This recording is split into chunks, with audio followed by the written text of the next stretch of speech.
కళాకారుల సంఘం అధ్యక్షులు గంగాధర్ రెడ్డి చారిటబుల్ ట్రస్ట్ వ్యవస్థాపకులు నెల్లూరు సిటీ 16వ division TDP incharge Pinnu Gangadhar Reddy చిన్న కుమార్తె విష్ణు పుట్టినరోజు సందర్భంగా అన్న క్యాంటీన్లో వందలాది మందికి అన్నదానం చేశారు.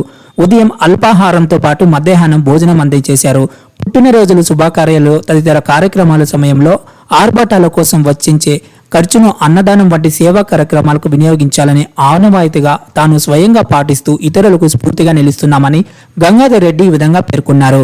తమ కుమార్తె విష్ణు భవిష్యత్తులో మరెన్నో పుట్టినరోజులు ఆయురారోగ్య అష్టైశ్వర్యాలతో జరుపుకోవాలని ఆకాంక్షించారు.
మరెన్నో వీడియోల కోసం మా ఛానల్ ని సబ్స్క్రైబ్ చేసుకుని పక్కనే ఉన్న బెల్ ఐకాన్ ని క్లిక్ చేసి యాక్టివేట్ చేసుకోండి.